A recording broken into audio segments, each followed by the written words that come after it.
Mercredi 24 septembre, bienvenue au rendez-vous du journal sur la télévision Labari et dont en voici le sommaire. Après la longue et pénible attente, après le doute et l'incertitude, voici venu le temps de l'espoir pour des milliers de pèlerins nigériens. La situation s'est décantée et ils vont bientôt être acheminés au lieu saint, a annoncé ce soir le président du commissariat à l'organisation du Hajj Kourou dans un point de presse. Nous l'entendrons dans ce journal. Ensemble en rang serré avec le même objectif, le syndicat national des agents des impôts et l'association nigérienne pour le civisme et la croissance s'activent à mobiliser chacun de nous pour une journée mondiale du contribuable, une journée nationale, du contribuable prévue le 27 septembre prochain au Palais du Congrès de Niamey. Après le sommaire, les détails, mesdames, messieurs, bonsoir et merci d'être avec nous. Après l'attente, dis-je, le doute et la colère, les milliers de pèlerins nigériens en attente d'être acheminés au lieu saint vont bientôt être au bout de cette fâcheuse épreuve, au dire du président du commissariat à l'organisation du Hajj. Il l'a dit cet après-midi même à Niamey au cours d'un point de presse. Nous l'écoutons. Après quelques jours d'attente, les vols aériens qui transportent nos pèlerins en Terre Sainte vont reprendre et même s'accélérer. En effet, aux vols NAS qui sont en cours, vont venir s'ajouter à partir d'aujourd'hui les vols de Air Niamey. Nous avons les slots, nous avons les avions et le temps qui reste est suffisant pour transporter tous nos pèlerins, Inch'Allah, à Médine. La compagnie Air Niamey a la charge de fournir les plus grands efforts. Et nous savons qu'ils en ont les moyens techniques et aussi les moyens humains. Nous sommes convaincus qu'ils seront à la hauteur de cette importante tâche. Nous avons confiance. Les derniers jours ont été marqués par beaucoup de rumeurs, beaucoup d'angoisse aussi, et aussi de l'inquiétude. Mais tout arrive à point pour qui sait attendre. Les patients ont toujours raison. Les choses finissent toujours par arriver. Et effectivement, la patience est une vertu de l'islam. Et sa récompense, c'est toujours à la fin la joie. Il me reste ici à remercier, bien sûr, tous ceux qui nous ont soutenus et aidés, notamment les autorités, son Excellence le Premier ministre, le ministre des Transports, le directeur général de l'aviation civile, l'Agence nationale d'aviation civile, et aussi les agences pour leur compréhension, et surtout les pèlerins pour leur patience. Ils ont été patients, que le Seigneur Tout-Puissant le leur reconnaisse. Nous leur souhaitons un très bon voyage et un Hajj Mabrour. Et nous ne le dirons jamais assez, qu'ils n'oublient jamais leur pays dans leurs prières quand ils seront en train de fouler les différents lieux sacrés de la Terre Sainte. Nous pensons que nous en avons besoin. Prière pour la paix, la prospérité, la santé, et pour que l'hivernage qui est en cours tienne ses promesses. Je leur souhaite donc un Hajj Mabrour et qu'ils reviennent sains et saufs après avoir accompli leur devoir religieux.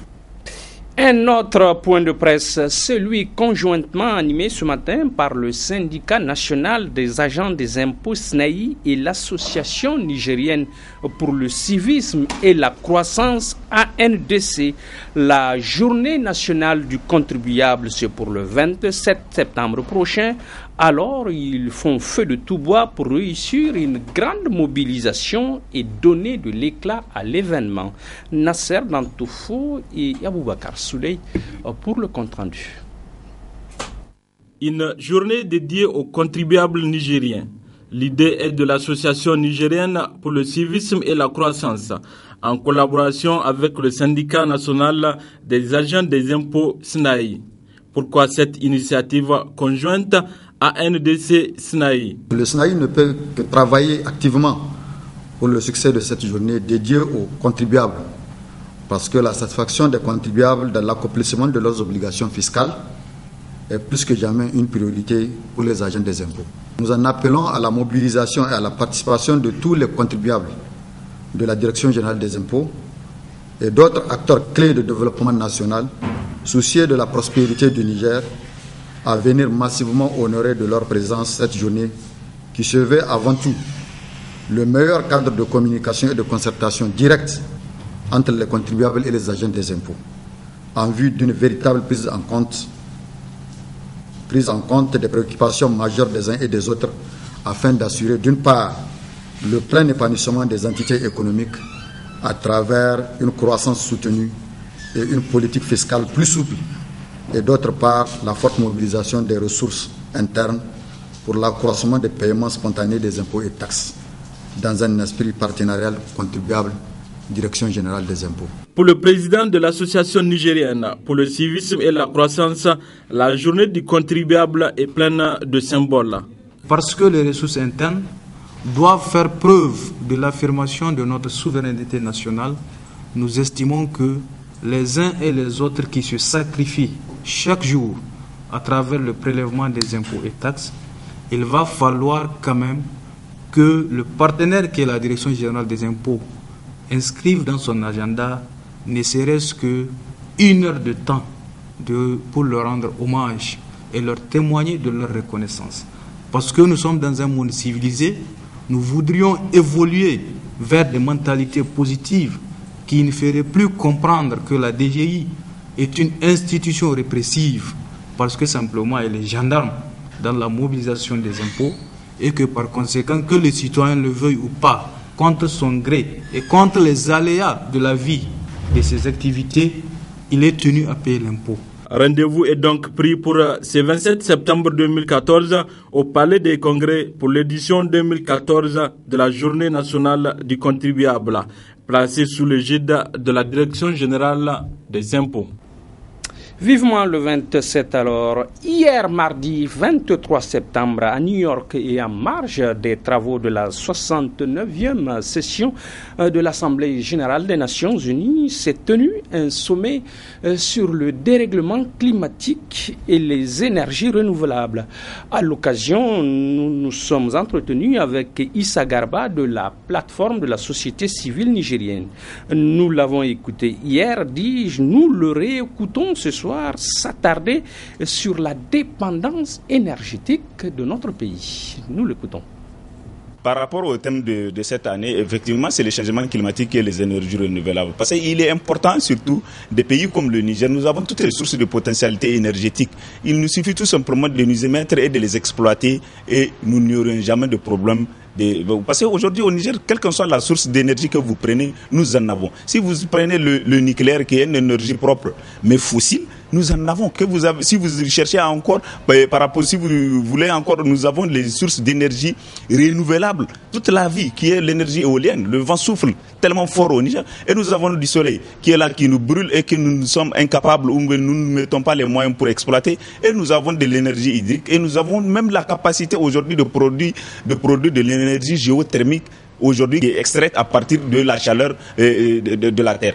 C'est le chef la terre et cela pourrait être une source d'énergie. Donc nous avons toutes ces sources d'énergie. Il nous suffit tout simplement le Niger. Le seul problème que nous avons au Niger, c'est d'avoir une politique nationale énergétique. Et nous ne l'avons pas. Nous pensons que ce sommet va amener le président de la République à instruire le ministre de l'énergie à créer les conditions pour que le Niger, d'ici 2015, puisse être parmi les nations qui dotées d'une politique énergétique. Et nous pensons que c'est ça l'importance même de la participation du Niger, pour que le Niger puisse voir clair, nous dirigeants puissent voir clair quelle est la nécessité d'adopter une politique nationale énergétique.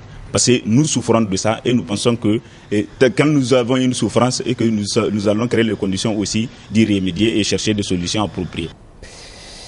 Nous venons de l'apprendre, une journée point de presse décidément ce mercredi 24 septembre avec cette fois-ci le comité interministériel chargé de négocier avec le syndicat des médecins spécialistes après leur grève de 72 heures.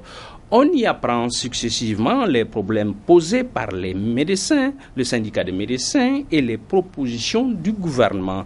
Adamou Soumana et Aboubakar Souley nous en disent un peu plus. Cette sortie médiatique du comité interministériel chargé de négociation avec les syndicats du secteur de la santé fait suite à une rencontre tenue durant la journée entre le dit comité et le syndicat des médecins spécialistes sous la conduite du Premier ministre. Une rencontre qui vise à trouver des solutions aux problèmes posés par les médecins spécialistes pour lesquels le ministre de tutelle fait le constat qui suit. Je ne dis pas que tous les médecins spécialistes ont été en grève. Certains, en tout cas, ont été en grève. Malgré que nous, au niveau du ministère de la Santé publique, nous avons fait comprendre à tous les responsables du syndicat national des médecins spécialistes, que cette revendication-là dépasse le cadre du ministère de la Santé publique. C'est une revendication qui relève d'un niveau plus élevé. Quant aux autres membres du comité interministériel, ils se sont apaisantis sur la nécessité du dialogue social tout en rassurant les syndicalistes de la disponibilité du gouvernement à résoudre définitivement leurs problèmes. Comme vous le savez, le président de la République, mis par cette volonté de prendre en charge toutes les questions relatives au bien-être social, avait instruit le gouvernement de prendre toutes les dispositions pour engager le dialogue avec les représentants des travailleurs. Le gouvernement est d'accord sur le bien fondé. Le gouvernement comprend tout à fait que des cadres qui ont passé 10 ans en train de faire des études après le doctorat soient rémunérés autrement que d'autres qui ont passé peut-être 1 an, 5 ans, 6 ans après le bac. Donc nous sommes d'accord. Il s'agit juste de trouver les moyens appropriés pour mettre en application les réformes qui s'imposent. Ainsi, face à cette situation, le ministre de la Santé publique lance pour sa part ce cri de cœur. Au niveau du ministère de la Santé publique, nous restons ouverts au dialogue. Nous demandons aux médecins spécialistes de procéder par d'autres moyens que la grève, qui fait très mal à notre pays, qui fait que des patients sont sur les lits, ils ne reçoivent pas les soins appropriés, ils ne reçoivent pas les consultations indiquées, et ça fait que nous causons beaucoup de tort à notre propre pays, à nos populations. Je les appelle vraiment à revenir sur la table de négociation, à reconsidérer certaines positions et aller dans un climat de sérénité pour qu'on trouve une solution durable à cette question. Espérons que la compréhension et la confiance prévalent entre les deux parties pour éviter d'autres débrayages lourds de conséquences dans ce secteur si vital pour la population nigérienne. La fête de la Tabaski, c'est pour bientôt et les moutons qui arpentent nos rues et inondent nos marchés ont capté l'œil de notre caméra. Nos reporters Youssouf Omar et Ali Dubourema sont allés voir et sont formels. Les moutons, disent-ils, il y en a pour toutes les bourses. Seule ombre au tableau, les clients se font rares et les vendeurs s'en impatientent et font la grise mine. Youssouf Omar. Niamey est devenu un grand marché ambulant et immobile de moutons. Un événement proche explique cela, la fête de l'Aïd el-Kébir. Jamais ces dernières années, le bétail n'a été aussi disponible sur le marché comme la présente année. Au niveau de la vente du bétail, il y a la bétail assez, mais il n'y a pas la clientèle. Tu peux trouver un mouton de 20 000, 25 000, etc. etc. Oui. Ce n'est donc pas cher. Oui, c'est pas cher. Il n'y a pas la charité. Il n'y a pas la charité. C'est là les moyennes. Si tu veux un mouton de 40, en bas de 40, tu peux trouver.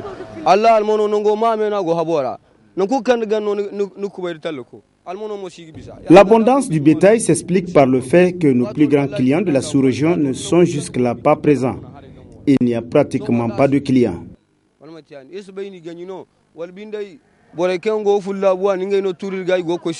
Comme l'ont dit les revendeurs grossistes du grand marché de bétail de Niamey, les clients viennent s'en approprier, mais à compte-gouttes.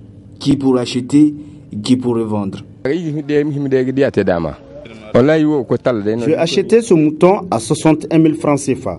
Je compte le revendre pour avoir plus. D'autres pour préparer déjà le sacrifice du grand jour. Autrement dit, le rituel de la tabaski.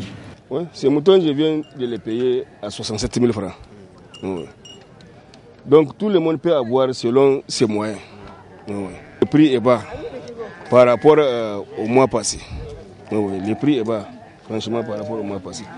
Parce que je viens souvent au marché, je vois comment les gens se payaient les moutons. On ne s'attendait pas comme ça. La peur au ventre, les revendeurs s'inquiètent de l'atmosphère morose du marché.